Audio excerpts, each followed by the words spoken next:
kabar teman-teman sekalian? Hari ini, bukan hari ini, kali ini SB1 Channel with Omar akan tampil dengan sedikit berbeda. Kenapa? Karena saya akan menampilkan presentasi whiteboardnya langsung dari whiteboardnya itu sendiri. Nah, di sini SB1M Channel with Omar akan membahas tentang bagaimana kita bisa closing 15 paket atau 15 unit atau 15 apalah yang teman-teman targetkan dalam bisnis teman-teman. Ya, sebenarnya saya ingin bicara tentang dreams, goal, plan, dan action. Tapi saya rasa kalau dreams sudah lah, mungkin teman-teman sudah paham ya, sudah ngerti ya apa impian teman-teman. Yang terpenting sekarang saya ingin membahas dari sisi goals, lalu kita describe lagi menjadi plan, sehingga nanti dia menjadi sebuah action. Oke.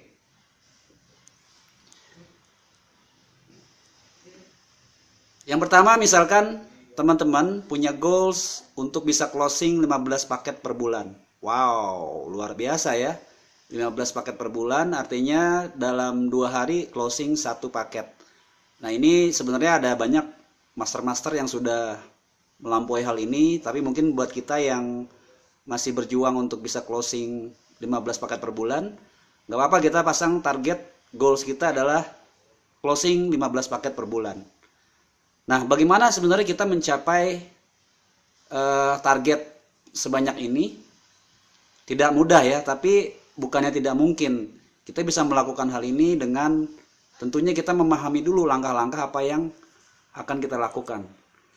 Kenapa sebenarnya materi ini saya sampaikan? Karena ternyata banyak orang yang punya goals yang cukup tinggi tapi tidak tercapai karena sebenarnya dia tidak memahami secara detail apa yang harus dia lakukan. Oleh karena itu, di video kali ini kita akan bahas sedetail-detailnya bagaimana kita bisa mencapai closing 15 paket per bulan.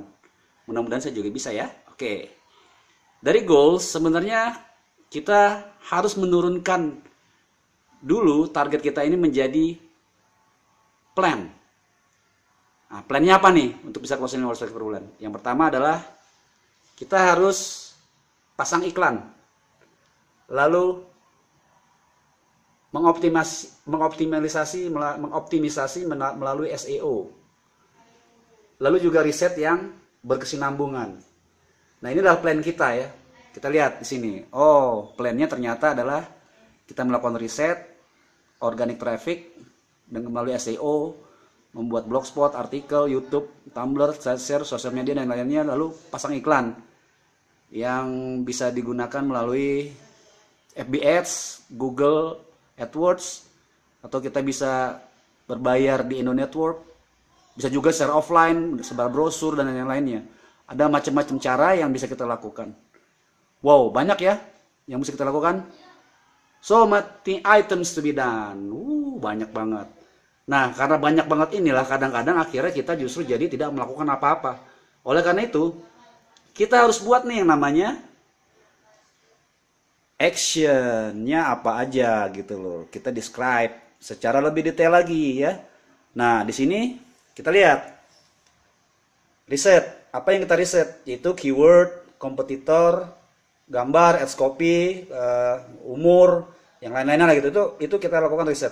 Nah, ini biasanya kita lakukan di awal hari, ketika di awal minggu ya, misalnya hari Senin gitu, atau hari Minggunya lah, hari Minggu sebelum kita mulai hari Senin, kita riset dulu nih.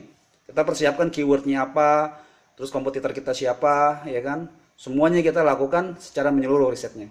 Lalu dari situ, kita menyiapkan kontennya. Kita siapkan kontennya ya, artikel ini bisa kita beli atau bisa juga kita tulis. Ya, kalau sudah punya dana, kita beli ya, supaya tidak repot. Tapi yang mungkin belum ada, bisa ditulis. Lalu kita persiapkan gambar, bisa dengan gambar-gambar kita sendiri atau kita ambil dari Google yang dengan kita sedikit edit ya.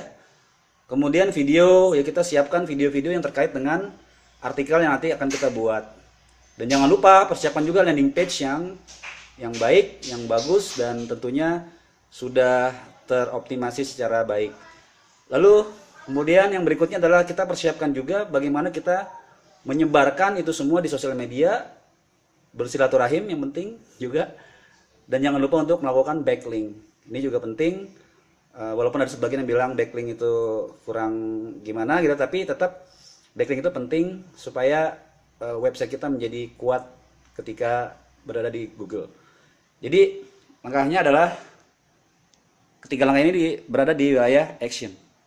Nah teman-teman, kenapa kita gambarkan seperti ini? Sebenarnya ketika kita melakukan hal ini, kita sebenarnya melakukan sebuah pemetaan terhadap apa yang ingin kita capai.